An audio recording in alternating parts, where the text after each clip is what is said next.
ವಿಧಾನ ಪರಿಷತ್ ಕಲಾಪ ಆರಂಭವಾಗುತ್ತಿದ್ದಂತೆ ಸದಸ್ಯರು ರಾಜ್ಯದಲ್ಲಿನ ಸಮಸ್ಯೆಗಳ ಕುರಿತು ವಿಷಯ ಪ್ರಸ್ತಾಪಿಸಿದರು. ಸದಸ್ಯ ಸಿಎನ್ ಮಂಜೇಗೌಡ ರಾಜ್ಯದಲ್ಲಿ ಕಾನೂನು ಸುವ್ಯವಸ್ಥೆ ಕುರಿತು ಮಾತನಾಡಿ, ಅಪರಾಧ ಪ್ರಕರಣಗಳು ಹೆಚ್ಚಾಗುತ್ತಿದ್ದು ಸಾರ್ವಜನಿಕರ ಬದುಕು ದುಸ್ತರವಾಗುತ್ತಿದೆ. ಈ ಬಗ್ಗೆ ಗೃಹ ಸಚಿವರು ಮಾಹಿತಿ ನೀಡಬೇಕೆಂದು ಒತ್ತಾಯಿಸಿದರು. Provision of atrocities amendment bill 2015 ರಂತೆ ಪ್ರಕರಣ ತನಿಖೆಗೆ ಸಂಬಂಧಿಸಿದಂತೆ ಅಂತಿಮ ವರದಿ ಸೇರಿದಂತೆ ಸದರಿ ಅಪರಾಧ ಪ್ರಕರಣಗಳಲ್ಲಿ ಗೃಹ ಇಲಾಖೆ ಕೈಗೊಂಡ ನ್ಯಾಯಸಮ್ಮತ ಕ್ರಮದ ಬಗ್ಗೆ ಸಂಪೂರ್ಣ ಮಾಹಿತಿಯೊಂದಿಗೆ ಇದೇ ರೀತಿ ಕಳೆದ 10 ವರ್ಷಗಳಲ್ಲಿ ರಾಜ್ಯದಲ್ಲಿ ಆಗಿರುವ ಲಾಕಪ್ ಡೆತ್ ಪ್ರಕರಣಗಳ ಮಾಹಿತಿ ನೀಡಲು ಈ ಮೂಲಕ ಗೃಹ ಸಚಿವರನ್ನು ಒತ್ತಾಯಿಸುತ್ತೇನೆ. ಬಳಿಕ ಸದಸ್ಯ ಐವಾನ್ ಡಿಸೋಜ ಈ ಖಾತಾ ಸಮಸ್ಯೆಗಳ ಕುರಿತು ಪ್ರಸ್ತಾಪಿಸಿ, ಸರ್ವರ್ ಕೈಕೊಟ್ಟು ರಾಜ್ಯದ ಹಲವೆಡೆ ಈ ಖಾತಾಗೆ ಜನರು ಪರದಾಡುತ್ತಿದ್ದಾರೆ. ಪದೇ ಪದೇ ಕೈಗೊಡುತ್ತಿರುವ ಸರ್ವರ್ ಸಮಸ್ಯೆಯನ್ನು ಬಗೆಹರಿಸುವಂತೆ ಅವರು ಮನವಿ ಮಾಡಿದರು. ಸಭಾಪತಿಗಳು, ಈ ಖಾತಾ ಸರ್ವರ್ ಕೋತಾ ಅಂತ ಹೇಳುವಂತದ್ದು ಮತ್ತು ಉದಯವಾಣಿಯಲ್ಲಿ ಇದು ಈ ಖಾತಾ ಸಮಸ್ಯೆಗಳಿಗೆ ಸಂಪಾದಕೀಯನೇ ಬರೆದಿದ್ದಾರೆ. ಸದಸ್ಯ ತಿಪ್ಪಣ್ಣಪ್ಪ ಕಮಕನೂರು ಪ್ರಾದೇಶಿಕ ಅಸಮಾನತೆಗೆ ಸಂಬಂಧಿಸಿದಂತೆ ಗೋವಿಂದರಾವ್ ಸಮಿತಿ ವರದಿ ಪ್ರಕಾರ ಸಾಕಷ್ಟು ಅನುದಾನ ಬಳಕೆಯಾಗಿಲ್ಲ. ಈ ಸಾಲಿನಲ್ಲಿ ಅನುದಾನ ಬಳಕೆ ಮಾಡಬೇಕು ಎಂದರು.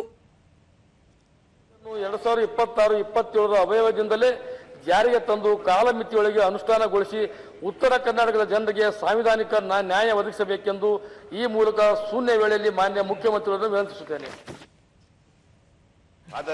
ಸದಸ್ಯ ರಮೇಶ್ ಬಾಬು ಸಮಾಜದಲ್ಲಿ ತಪ್ಪನ್ನು ಪ್ರಶ್ನಿಸುವ ಸಾಮಾಜಿಕ ಹೋರಾಟಗಾರರನ್ನು ಹತ್ತಿಕ್ಕುವ ಪ್ರಯತ್ನ ನಡೆಯುತ್ತಿದೆ. ಇದಕ್ಕೆ ಸರ್ಕಾರ ಸ್ಪಷ್ಟನೆ ನೀಡಬೇಕು. ಅಧಿಕಾರಿಗಳು ಮತ್ತು ಪೊಲೀಸ್ ಇಲಾಖೆಗೆ ನಿರ್ದೇಶನ ನೀಡುವಂತೆ ಮನವಿ ಮಾಡಿದರು. ಹತ್ತಿಕ್ಕುವ ಕೆಲಸ ಮಾಡದಂತೆ ಸರ್ಕಾರಿ ಅಧಿಕಾರಿಗಳಿಗೆ, ವಿಶೇಷವಾಗಿ ಪೊಲೀಸ್ ಇಲಾಖೆಗೆ ನಿರ್ದೇಶನ ನೀಡಬೇಕಾಗಿ ನಾನು ಈ ವಿಶೇಷ ಪ್ರಸ್ತಾವದ ಮೂಲಕ ಸರ್ಕಾರವನ್ನು ಕೋರುತ್ತೇನೆ. ಸದಸ್ಯ ಎಫ್ಎಚ್ ಜಕಪ್ಪನವರ್ ಹುಬ್ಬಳ್ಳಿ ಧಾರವಾಡ ಪಾಲಿಕೆ ವ್ಯಾಪ್ತಿಯಲ್ಲಿ ಉದ್ಯಮಗಳಿಗೆ ಭೂಮಿ ನಿವೇಶನ ಹಂಚಿಕೆ, ಸ್ಥಳೀಯರಿಗೆ ಉದ್ಯೋಗ ಒದಗಿಸುವ ಕುರಿತು ನಗರಾಭಿವೃದ್ಧಿ ಸಚಿವರು ಕ್ರಮ ಕೈಗೊಳ್ಳಬೇಕೆಂದು ಒತ್ತಾಯಿಸಿದರು. ಸಮತೋಲನ ನೇರವಾಗಿ ಸಂಬಂಧಿಸಿದೆ. ಇದು ನಮ್ಮ ಭಾಗದ ಸರ್ವೋತ್ತಮ ಅಭಿವೃದ್ಧಿಗೆ ಅವಶ್ಯಕವಾದ್ದರಿಂದ ಈ ಕುರಿತು ಮಾನ್ಯ ನಗರಾಭಿವೃದ್ಧಿ ಸಚಿವರು ಅಗತ್ಯ ಕ್ರಮ ಕೊಳ್ಳಬೇಕಾಗೆಂದು ನಿಯಮ 330 ಒತ್ತಾಯಿಸುತ್ತೇನೆ. ಸದಸ್ಯೆ ಬಲ್ಕೀಸ್ ಬಾನು ಸ್ಮಾರ್ಟ್ ಸಿಟಿ ಯೋಜನೆ ಗುರಿ ಸಾಧನೆ ಅಪೂರ್ಣವಾಗಿದ್ದು ಕೇವಲ 45 ಯೋಜನೆಗಳು ಪೂರ್ಣಗೊಂಡಿವೆ. ಜೊತೆಗೆ ಯೋಜನೆಯಡಿ ಪ್ರಮುಖ ಯೋಜನೆಗಳನ್ನು ಕೈಬಿಟ್ಟಿರುವ ಬಗ್ಗೆ ಅಗತ್ಯ ಕ್ರಮಕ್ಕೆ ಆಗ್ರಹಿಸಿದರು. ಘೋಷಿಸಿದ ಅದ್ದೂರಿ ಯೋಜನೆಗಳಿಗೆ ತಕ್ಕಂತೆ ಅನುದಾನ ಮತ್ತು ವ್ಯವಸ್ಥಿತ ಯೋಜನೆ ಇಲ್ಲದ ಕಾರಣ ಕರ್ನಾಟಕ ಸ್ಮಾರ್ಟ್ ಸಿಟಿಗಳ ನಿರೀಕ್ಷಿತ ಫಲಿತಾಂಶ ನೀಡಲು ವಿಫಲವಾಗಿವೆ ಎಂಬುದು ಈ ವರದಿಯಲ್ಲಿ ಸಾರಾಂಶವಾಗಿದೆ.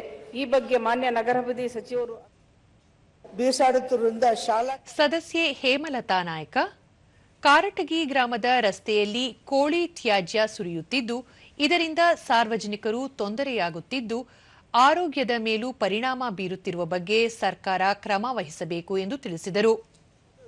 ಗ್ರಾಮ ಪಂಚಾಯತ್ ಅಭಿವೃದ್ಧಿ ಅಧಿಕಾರಿ ಹಾಗೂ ಆರೋಗ್ಯ ಇಲಾಖೆ ಹಿಂದೇಟು ಹಾಕುತ್ತಿದೆ. ಈ ವಿಷಯ ನಮಗೆ ಸಂಬಂಧವಿಲ್ಲ ಎನ್ನುವಂತೆ ವರ್ತಿಸುತ್ತಿದ್ದಾರೆ. ಈ ಬಗ್ಗೆ ಇಲಾಖೆ ಸೂಕ್ತ ಕ್ರಮಗಳನ್ನು ಕೈಗೊಳ್ಳಬೇಕೆಂದು ತಮ್ಮ ಮೂಲಕ ಒತ್ತಾಯಿಸುತ್ತೇನೆ.